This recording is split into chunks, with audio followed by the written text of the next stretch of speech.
भी एक जिद है जो हर सिपाही में होती है। वो जिद जरूरी है मेरे यारों, क्योंकि अगर जिद नहीं होती ना इस तिरंगे को दुनिया की सबसे बड़ी ऊंचाई पे ले जाने की, तो शायद सिपाही काम भी नहीं कर रहे होते। वो जिद है अपने आप को अपनी मिट्टी की इज्जत करने के लिए। तो सिपाहियों में भी जिद है, हर आदमी में, जिसने भी इस दुनिया में, इस देश में कुछ बड़ा किया है ना, उसे लोगों ने जिद्दी कहा है, पागल कहा है।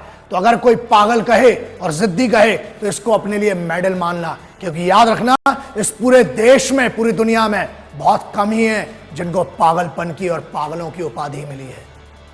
लोग अक्सर पूछते हैं कि सर कोई एक ऐसा गुरु मंत्र होता है।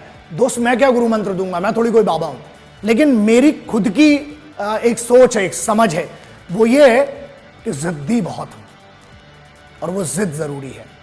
लेकिन याद रखना, जिद कभी भी अपने माँ बाप से मत करना, जिद कभी भी अपनों से मत करना, जिद अपने आप से करना, वो बात बड़ी है।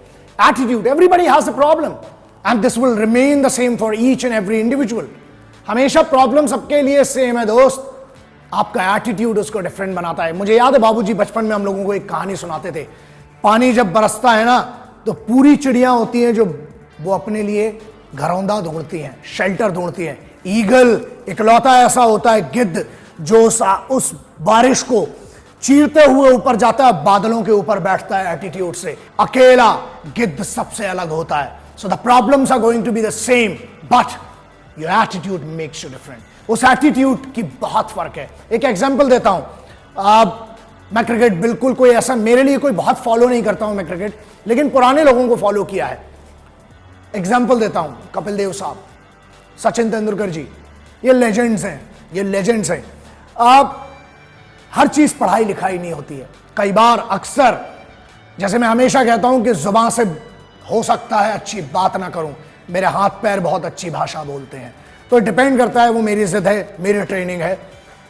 सचिन तेंदुलकर साहब, अब ये जिद की बात करते हैं, 89 में पाकिस्तान के दिग्गजों के सामने बैटिंग कर रहे हैं, जिनकी बॉल दिखती नहीं थी, सिर्फ आवाज आती थी निकलने की या लगने की। उस आदमी ने जिद की, नाक में बॉल लगी हुई थी, वकार यूनिस की वो बॉल जिसने नाक तोड़ दी थी सचिन तेंदुलकर की। 16 साल का छोटा सा बच्चा सचिन रमेश तेंदुलकर नीचे गिरा हुआ। उस तरफ नवजोत सिंह सिद्धू, जो कि उस समय बहुत अच्छे फॉर्म में थे, 6 फुट 3 इंच का आदमी है, जिगर वाला आदमी है, पंजाबी। अंदर से एक आवाज आई, नाक फूटी हुई थी, उन्हें लगा कि मर गया ये बच्चा, अब क्या खेलेगा, सभी को ये लगा। इमरान खान ने अपने एक इंटरव्यू में कहा था कि I thought this boy would not survive more than 2-3 deliveries. नाक टूटी, खड़ा होता है वो छोटा सा बच्चा। नवजोत सिंह सिद्धू साहब के कान में एक आवाज आती है और वहां से एक बच्चा बोलता है मैं खेलूंगा। दैट्स कॉल्ड जिद, मैडनेस फॉर विक्ट्री। वो बच्चा खड़ा होता है, वकार यूनिस की एक बॉल पहले नाक टूटी हुई है, फट चुकी है, कॉटन लगा हुआ, खड़ा होता है, अगली बॉल में 2 कदम आगे बढ़ता है और उस पूरी सीरीज का सबसे लंबा छक्का मारता है। और उसके बाद बोलता है तुझी, बोलता है, जिनको समझना है वो समझ गए, वो एक डायलॉग मारते हैं। वो जिद थी वो विक्ट्री की। बहुत लेजेंड्स हैं, लेकिन हाँ एक बात बहुत जरूरी है। बहुत लोगों ने मुझे बोला कि कुछ ऐसे हैं, बेवकूफ बोलता हूं मैं, शायद उनको बेटर वर्ड है उनके लिए, जिनने ऐसे लेजेंड जिसको द गॉड ऑफ क्रिकेट कहा जाता है उसके बारे में कुछ कहा।